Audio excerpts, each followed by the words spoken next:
आवाज़ बनकर उनके साथ जनसुराज के लोग खड़े होंगे। आज 20 तारीख है, 20 तारीख मतलब 6 महीने हो गए। तो मैं कल रात में ही अपना जो मेरा निवास स्थान था उसको छोड़कर पटना IIT के बगल में जो जनसुराज का नया बिहार नवनिर्माण आश्रम बना है, मैं वहाँ पर शिफ्ट कर गया हूँ। अब जब तक बिहार में बदलाव न हो, अगला चुनाव न हो, जनसुराज की व्यवस्था न बन जाए, तब तक वहीं पर रहेंगे।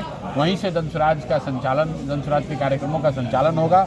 और जहाँ तक सरकार की बात है तो ये तो बिल्कुल स्पष्ट है कि सिर्फ नेताओं का चेहरा बदला है, बाकी बिहार की समस्याएं जहां थी वहीं पर बनी हुई हैं। पलायन नहीं रुका है। मुख्यमंत्री के तौर पर जिनका चेहरा था वो पलायन कर गए, लेकिन पलायन में कोई परिवर्तन नहीं हुआ।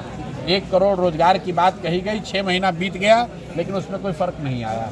यहाँ के लोगों पर, बच्चों पर जो लाठी चलने की परिपाटी यहाँ पर पिछले कई वर्षों से हम लोग देख रहे हैं, TRE के बच्चों के साथ जो दुर्घटना घटी, एक तरह से वो दुर्घटना ही है कि उनको फिर से बुलाकर वहाँ पर मारा गया है लाठी से, वो भी नहीं बदला है।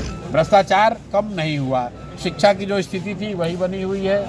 जो बेरोजगारी, अशिक्षा है, वो जैसे 10 का 10 बना हुआ है। लोगों ने वोट दिया, 6 महीने के बाद वही व्यवस्था बनी हुई है। सर 2 लाख रुपया भी नहीं मिला। 2 लाख रुपया तो देने वाले भाग गए। जिन्होंने कहा कि मैं 2 लाख रुपए दूंगा, सर आप क्रेडिट लिए थे। वो तो खुद पलायन कर गए, अपने बच्चों को, अपने बच्चे को नेता बना दिया। मैं हमेशा से पूरे जनसुराज में कहता हूं कि मेरे भाई, नेताओं ने अपने बच्चों की चिंता की करके रखा हुआ है।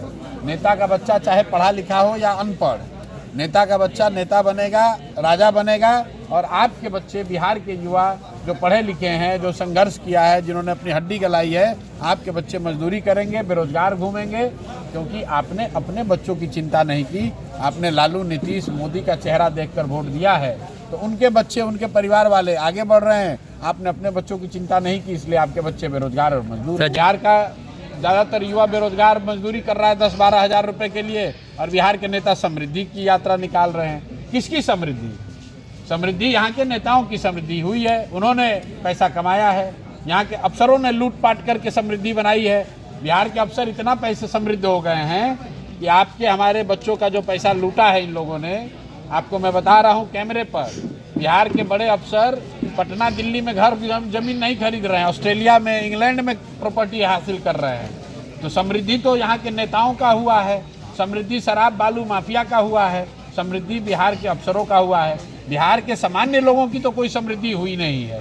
तो ऐसी यात्राओं का और ऐसे जनता दरबार का कोई फायदा नहीं है। 20-25 साल से जनता देख रही है। बिहार आज से 20 साल पहले भी देश का सबसे गरीब और पिछड़ा राज्य था, और आज भी देश का सबसे गरीब और पिछड़ा राज्य ही है। मैंने जो एक